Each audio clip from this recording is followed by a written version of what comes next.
अस्सलाम वालेकुम। आज आपके साथ एक बहुत ही ज़बरदस्त फैमिली केस डिस्कस करने जा रहा हूँ। जैसा कि आपको पता है कि फैमिली केसेस में ख़र्चा नानो नफ़का को लेके यानी कि मेंटेनेंस को लेके हमारी जो सुप्रीम कोर्ट की और हाई कोर्ट की अथॉरिटीज़ हैं वो फ्लक्चुएट कर रही होती हैं।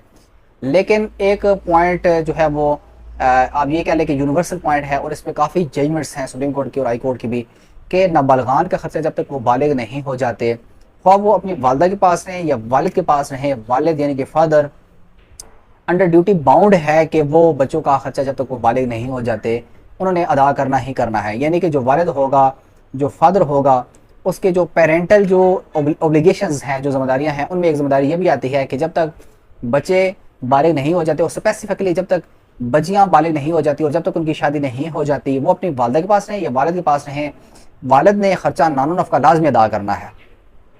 अब इसमें यही एक लॉ पॉइंट डिस्कस किया गया एक नाबालिग बच्ची के हवाले से कि उसकी जो मेंटेनेंस है, उसका जो खर्चा नफ़का है वो कब तक अदा होना है।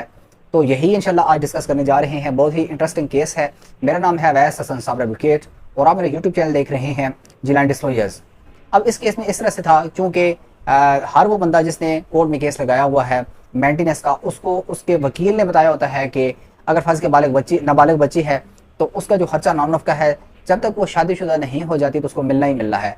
तो इसमें भी बच्ची की मेंटेनेंस का खर्चा जो है वो क्लेम किया गया था और जो बच्ची थी वो बालिगा हो चुकी थी, यानी कि वो बालिग हो चुकी थी और उसने अपना खर्चा नानो नफ़का जो है वो क्लेम किया हुआ था।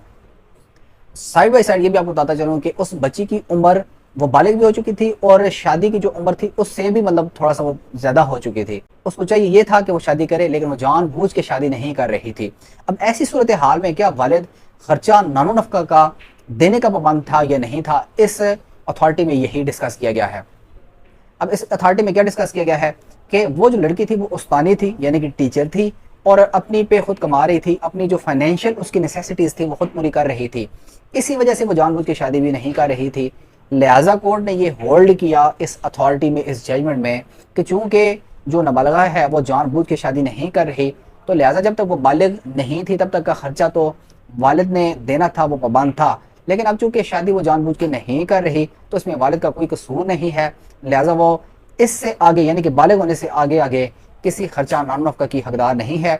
इस हवाले से आपको जजमेंट बताने जा रहा हूँ। 2005 PLD Peshawar page 70, 2005 MLD Peshawar page 70। I hope आपको ये वीडियो पसंद आई होगी और अगर इस हवाले से आपके खिलाफ आपके बच्चों ने और स्पेसिफिकली अगर बच्ची ने केस लगाया हुआ है तो आप ये अथॉरिटी जो है वो वहाँ पे कोर्ट कर सकते हैं। इंशाल्लाह मिलेंगे नेक्स्ट एक अच्छी और ज़बरदस्त वीडियो के साथ। मेरे साथ रहिएगा इंशाल्लाह और मेरे चैनल को सब्सक्राइब कीजिएगा। आपका एक सब्सक्राइब करना या एक लाइक करना या कमेंट करना मेरे लिए काफ़ी हौसलामंद होता है और मेरी कोशिश मज़ीद ही होती है कि मैं आपके लिए अच्छी अच्छी वीडियोज़ लेके आ सकूँ। बहुत बहुत शुक्रिया। अल्लाह ने के बाद।